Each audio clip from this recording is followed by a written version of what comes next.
Hello students. So in this video I'm going to demonstrate a derivation for magnetic field intensity on the axis of a rectangular loop. So a conductor is in shape of a rectangular loop. So this is placed in a three-dimensional axis. So we have x-axis, y-axis and z-axis. So since we are viewing it from an angle, I have drawn it in the, like a parallelogram. You see this is like a parallelogram, but it's actually a rectangle. We are just viewing it from an angle. Okay. So what we need to find is, because of the current I flowing in this rectangular loop, there will be a magnetic field around it. So on a point P on z-axis, which is the axis passing through the center of this rectangular loop, at this point we need to find the magnetic field intensity. Okay. So I am going to start off this derivation from the equation for magnetic field intensity due to a straight conductor of finite length. So we have already derived an equation for magnetic field intensity at a point due to a straight conductor which has a finite length. You know, if we consider a straight conductor which is placed on z-axis, now this has some length, say z1 to z2. So the length is z2 minus z1. And if you consider a point P, this P has a perpendicular distance from this axis of conductor, say this distance is r, and it extends an angle, say this angle is minus alpha 1, and the angle towards z2 is positive alpha 2, so this is alpha 2. Okay, so in this case we know the formula is given by H equals I is the current flowing through the conductor, I divided by 4 pi r sine alpha 2 plus sine alpha 1 unit vector a5. So this was the formula derived for magnetic field intensity due to a straight conductor which has a finite length. So here alpha 2, actually in the formula you'll get alpha 2 minus alpha 1 depends upon where you're placing the point. If the point was taken on y-axis somewhere here, and then the angle subtended from this point will be, both will be in upward direction. Perpendicular distance will be this thing. Here it will be alpha 1 will be positive, also alpha 2 will be positive.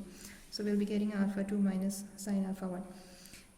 So this is the case we need here, as a positive alpha and negative alpha 1. Okay. So we can see in a rectangular loop, each of the four sides, that is we can consider that as a conductor which has finite length. Okay. Now consider side BC. Let's see for side BC. This is our side BC. This is our point P. Let's take a small length element, okay, which has a center along the y-axis. So let this be our length element here.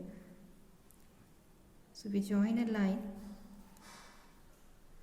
line from P to DL. That is, I am actually drawing the perpendicular line from point P towards the conductor side BC. See, this BC, we have this line BC. We have a point. So this y-axis actually passes through the center of line BC, and we have a z-axis here. Now our point P is on the z-axis. So if I draw a perpendicular, if I drop a perpendicular towards the side BC from point P, then this line will bisect the line BC. So this perpendicular bisects the line BC. So let us say the length of this rectangle, let AB and CD, this length be L, and the breadth of this rectangle, let this be B. Okay, so AD is equal to BC. So BC has a breadth B. So now this divides the line to, this length is B by 2, and this length is B by 2. Okay. So this is our perpendicular distance from conductor towards the point P. So let this distance be R. Let the distance between point P and the perpendicular distance between from point P towards the conductor BR. Okay. Now let us draw lines from joining from P to C and P to B. So this plane, this is actually a slant plane. You can imagine this point P and joining these vertices of a rectangle as some shape of a pyramid, like a pyramid. So this triangle PBC triangle, this is actually a slanting slope side of a pyramid. So you need some imagination here. Okay. So this line is actually perpendicular to the line BC, and this distance is R. So we have join the points PB and PC. So let this angle from perpendicular towards CB minus alpha. So this is a perpendicular through the vertex, right? So this angle, okay, let the midpoint be M. So this angle PMB and angle MP and C, both these angles will be same. So let this angle be minus alpha and this angle be plus alpha. Okay. So now we have this side like a finite straight conductor. It has a length B, total length of the straight conductor is B, distance from perpendicular distance from point towards the conductor is R, and two angles subtended are minus alpha and plus alpha. So we can substitute that in this formula. So here this H becomes I by 4 pi R sine alpha plus sine alpha. Okay, sine alpha plus sine alpha, and the direction for time being I'm writing it as AN, because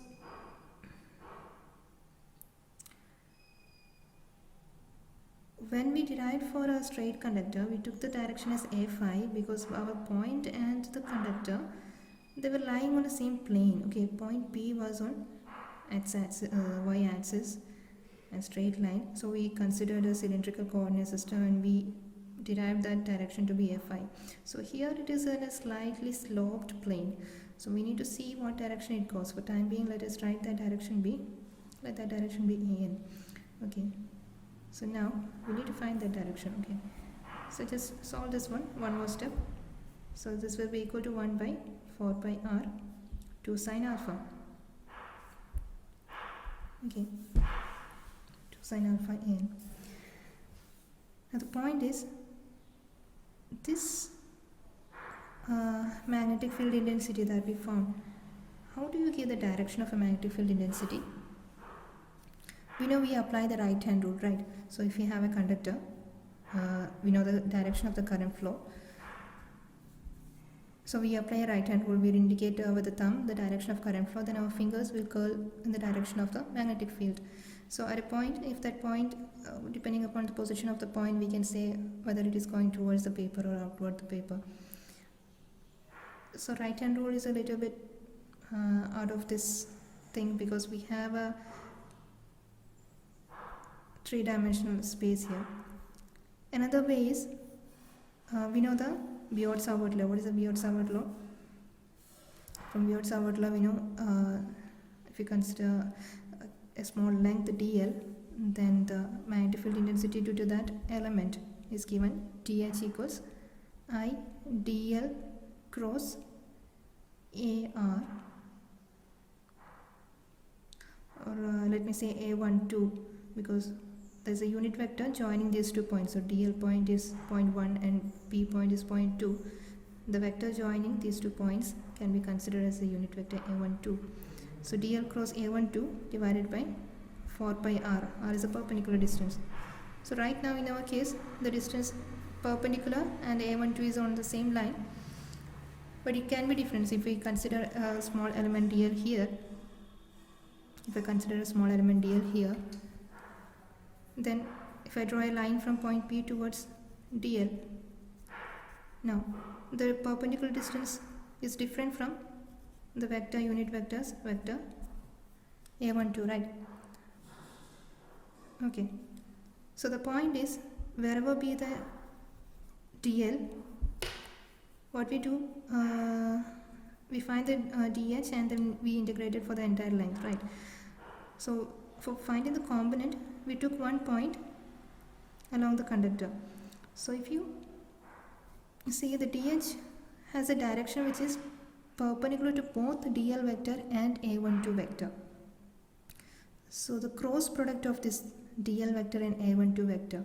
So in the previous case, we had like dl vector was along z-axis and a12 vector was along y-axis or x-axis, whatever it was. Then the perpendicular to that we considered as cylindrical coordinate system, and we know the air vector was actually radial vector. So z and radial, and third one was the phi. It was a cylindrical coordinate system, but we can't take that here.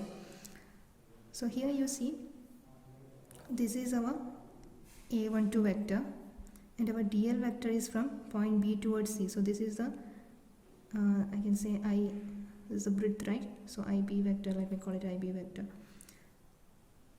So these two lines are actually perpendicular. Okay, a12 vector and the current element are perpendicular here. So our third vector, that is DH, the cross product of these two will be perpendicular to both these vectors, right? So it will be in this, say, if I am drawing this, indicating with a pen, it's in a slope, right? It is in a slope, and my red pen indicates the direction of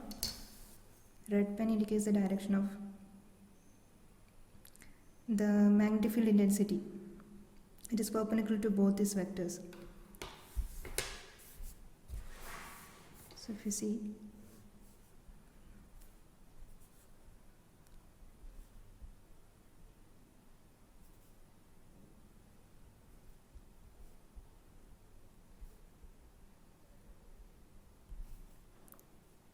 okay, so somewhere I'm going to take this beyond the point P. I have this. So the perpendicular vector is going to be, let me draw like this. Okay, so this is with the vector an that I have drawn here. So this gives the direction of vector an.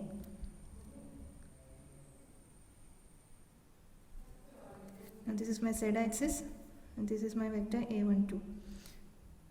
So this an vector which is perpendicular to both this, that is an vector.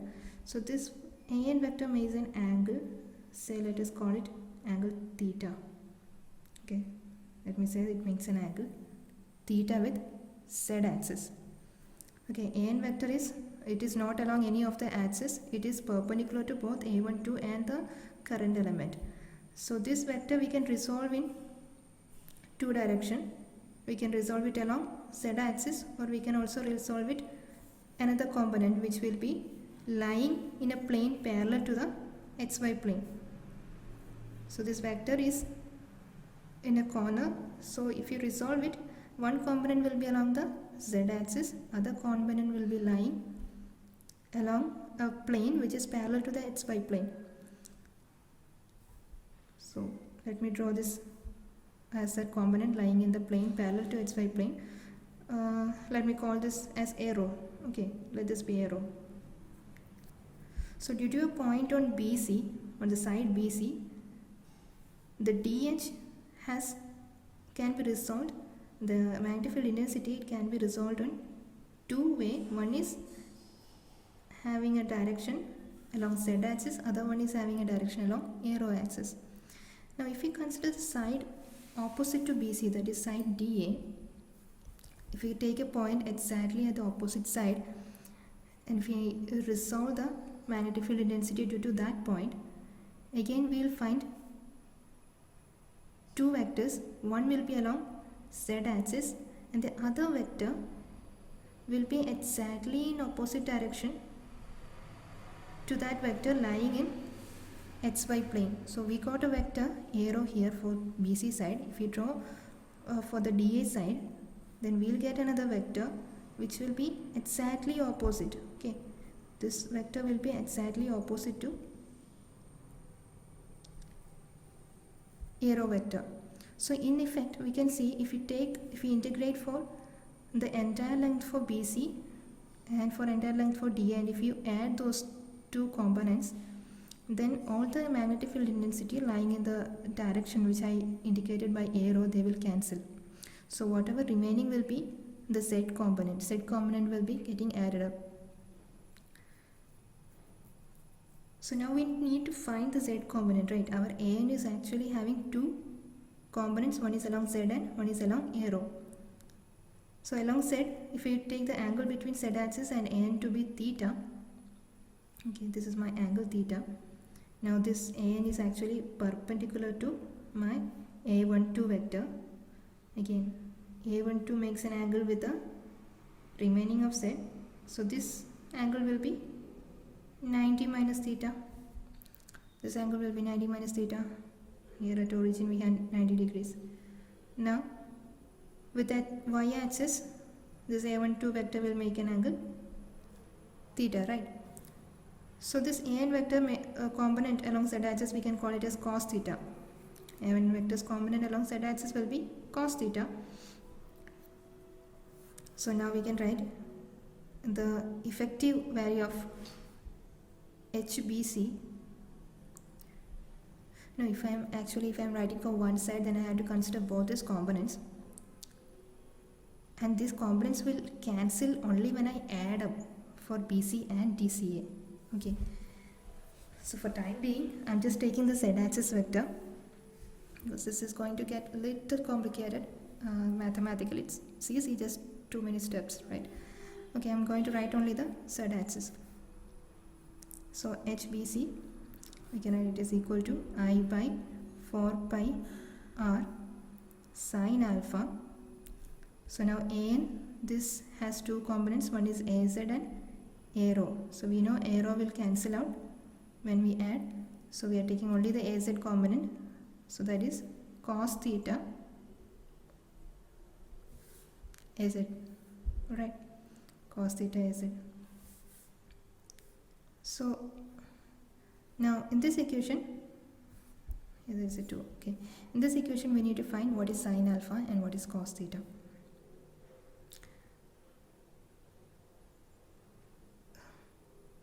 So what is sine alpha? Let's see sine alpha first. What is sine alpha? Sine we know by Pythagoras theorem, opposite side divided by hypotenuse. So what is our alpha? Alpha is this angle. Okay, let us consider this triangle PBM. So the opposite side of alpha is b by 2, and the hypotenuse will be, this angle will be under root r square plus b by 2 whole square. So it is opposite side divided by root of r square plus b by 2 whole square. Now next, what is cos theta? Cos theta will be, so we found AN makes an angle theta, so the remaining angle of A12 with z-axis will be 90 minus theta, hence we have the, at point M, this A12 vector or r vector, this makes an angle theta with our y-axis. So from this cos theta, that is adjacent side, this distance is actually L by 2, and the hypotenuse is, this is the perpendicular distance r. So we can write cos theta equals L by 2 divided by r. Let's substitute in the equation. So HBC, this is actually z component of HBC. So this is equal to, or we can also call BC Z.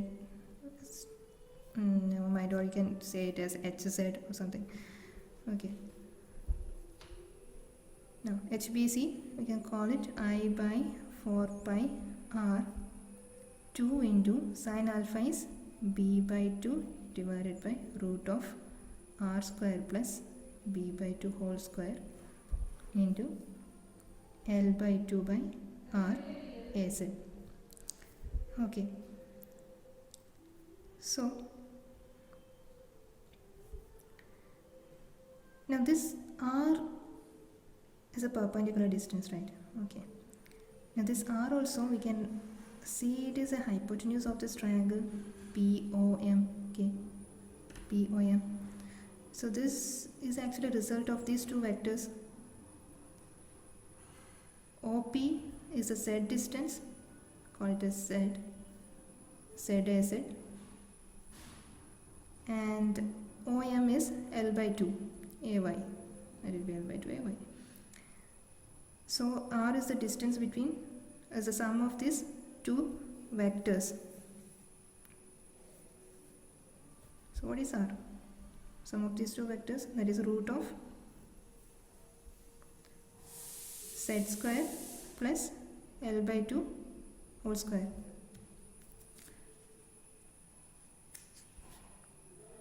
So replace R with this formula.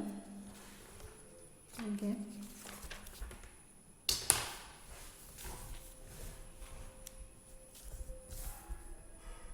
HPC equals I by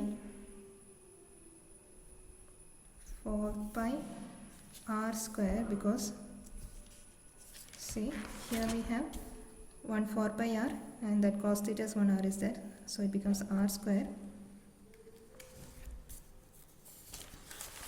Okay. 2 into B by 2 L by 2 divided by root over R square plus B by 2, right? B by 2 whole square. B by 2 whole square, yes. So we know R equals root over Z square plus L by 2 whole square. So now HPC becomes I by, okay, let's cancel these 2's, some of the 2's.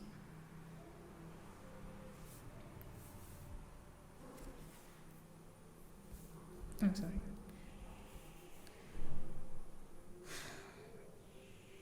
Just 1 2 get cancelled, okay. Just 1 2 gets cancelled. 4 pi LB by 2. I'm just keeping that 2 here because when we add that will get cancelled again, so let's keep that. Do not multiply with this and make it. You can do it, no problem. So R square is Z square plus L by 2 whole square, and root over Z square plus L by 2 whole square plus B by 2 whole square, substituting for R square. Yes. So this is for side HBC. Similar way we can find for side HDA is also equal to the same as for side HBC. The Z component will be same and the other component will get cancelled when you add them. So adding these two, HBC plus HDA twice of HBC Z component. So that will be I by 4 pi 2 into I by 4 pi LB by 2 over Z square plus L by 2 whole square and root over Z square plus L by 2 whole square plus B by 2 whole square is it. So now this 2 and this 2 we can cancel. So this equals I by 4 pi LB divided by Z square plus L by 2 whole square and root over Z square plus L by 2 whole square plus B by 2 whole square. AZ. Okay. So this is for the two sides BC and DA. So if you are doing for the other two sides, we get another equation. So the final result will be sum of magnetic field intensity due to all the four sides. So let us name this as equation 1. Take this as equation 1. Now consider for side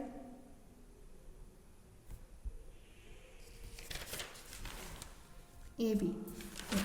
Consider for side AB. So we can find for side AB in a similar way. We can take join the line PA and and PB, one angle, and draw a perpendicular. So the perpendicular will bisect the line AB into two parts. One will be L by 2 and the other will be L by 2, and two angles will be there, alpha 1 and alpha 2. So both the angle alpha 1 and alpha 2 will be equal, just like we did for BC side. So again, the component of magnetic field intensity at point P, it will be split up between Z axis and let's say arrow, along arrow. So those vectors lying around in a plane parallel to the XY plane will cancel, and only one remaining will be along the Z axis. So in a similar way, we can find the component of magnetic field intensity HAB along Z. This will be equal to the component of magnetic field intensity CD along Z axis, and that will be. So the only thing that changes is the length of the side. Okay, so wherever we had B by 2 for BC, that will become L by 2 here, and whenever we had L by 2 there, it will become B by 2 here.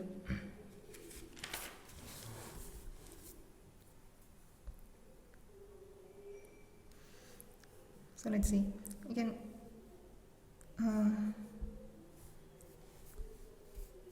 this individual equation is this one. So this will be equal to 4 pi I by 4 pi LB by 2, although the position is changing in our formula, it doesn't change, right? So here this term, that is Z square plus L by 2, our R was Z square plus L by 2, but since the side has changed, now it will be Z square plus B by 2. I hope you understood, right? Because we are taking AB side now, so when we are dropping a perpendicular, this is distance R, this is point P, this is L by 2, this is L by 2, this is alpha. So sin alpha here will be opposite side, that is L by 2 divided by hypotenuse, which is root over R square plus L by 2 square, and our R, so this is a Z, and this distance is B by 2, so R will be root over Z square plus B by 2 whole square. Okay, so that's why we are getting here Z square plus B by 2 square whole square, and root over, that will remain same, just a position changes. So Z square plus B by 2 square plus L by 2 whole square is it. So just add it up, we'll get HAB along Z plus HCD along Z axis will be I by 4 pi LB over Z square plus B by 2 whole square root over Z square plus B by 2 whole square plus L by 2 whole square is it.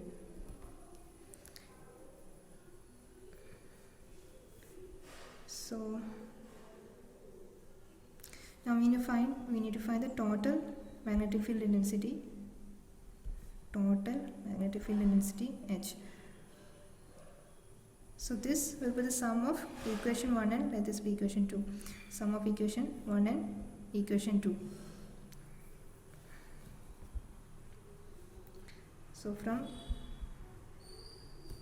equation, or add equation 1 plus equation 2. So H will be equal to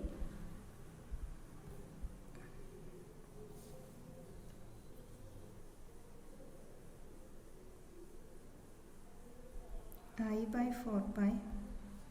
I am going to take the common terms out. Okay, I 4 pi and LB. So I LB by 4 pi. Remaining is, I can actually take this one also. I will write it anyway. 1 by Z square plus L by 2 whole square plus 1 by Z square plus B by 2 whole square we have this common term 1 by root over z square plus L by 2 whole square plus B by 2 whole square. Is it? Let's write this neatly.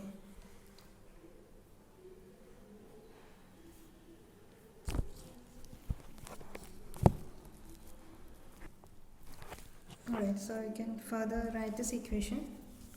Final equation will be total magnetic field intensity will be equal to ILB divided by 4 pi into 1 by root over z square plus L square by 4 plus B square by 4 multiplied with 1 by z square plus L square by 4 plus 1 by z square plus B square by 4 AZ. So this is the equation for magnetic field intensity at a point on axis of a rectangular loop. Now if you want to find at the point on a axis of a square loop, we can replace this L equal to B. We can take L equal to B and we can find for that. Also, if you want to find for a point at the center of the loop, then we can take Z equal to 0. Okay, so if you want to find for a square loop, take L equal to B, let this be equal to a side A. Then H becomes this is equal to I A square by 4 pi 1 by root over Z square plus this is actually L square plus B square, so it is A square plus A square twice A square by 4 into 1 by Z square plus A square by 4, and again this also will be 1 by Z square plus A square by 4. We can actually write it as twice. Is it? Okay, now just sometimes we can cancel here. It's 2 and this goes over 2.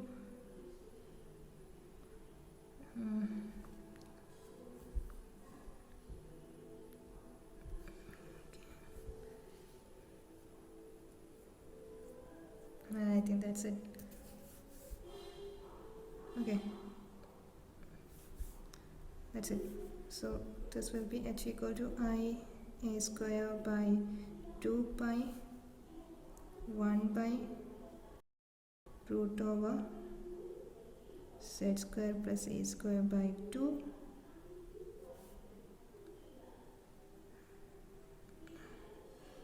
into Z square plus A square by 4. Is it? So now if the point P is at the center of loop,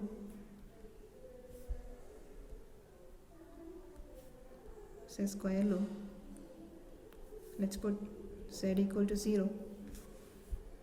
H will be equal to IA square by 2 pi, so 1 by root over A square by 2, and we have A square by 4. So what will this be?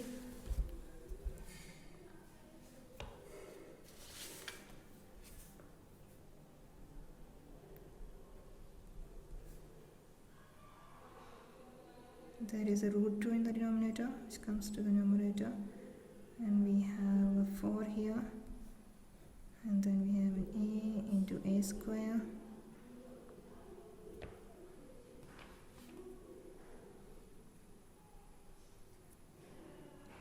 okay, so A square gets cancelled, 2 goes 4, so now this will be I, okay, it's a 2 and 2, so 2 root 2I divided by pi A, direction is it. I think this is the same result we got in the previous lecture for to find the magnetic field intensity at the center of a loop. Okay, so this is like a verification, so formula is right. So this is where you end up with the derivation for this lecture, and the rest just in case is as a like special case for a square loop. Substitute L equal to B equal to A, And for center, to find center, you can substitute for, if it is a rectangular loop, you can directly substitute here z equal to 0 and find it, what comes for the center. Let's see what will be that. P at center of rectangular loop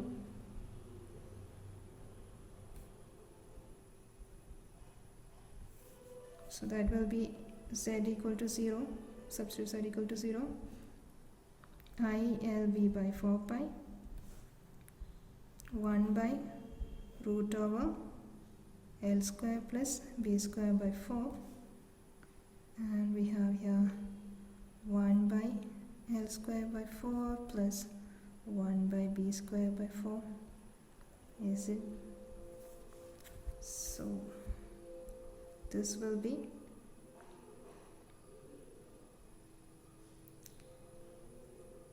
ILB by 4 pi. Now root of 4 will be 2 over root of L square plus B square, and we have here 4 times 1 by L square plus 1 by B square, is it?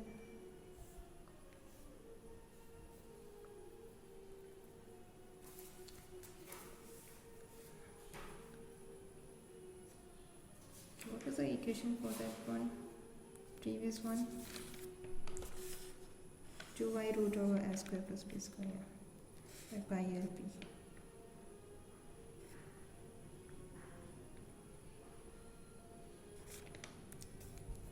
Alright, so this we can further simplify.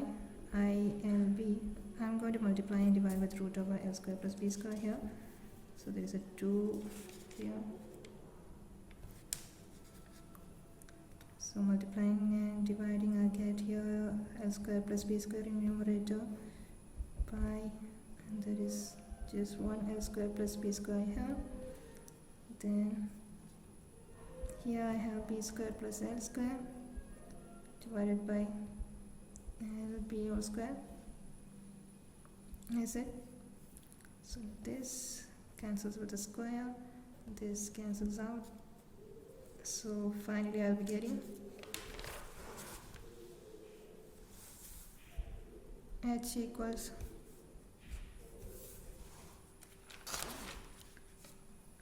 two I root over L square plus B square divided by pi LB, is it?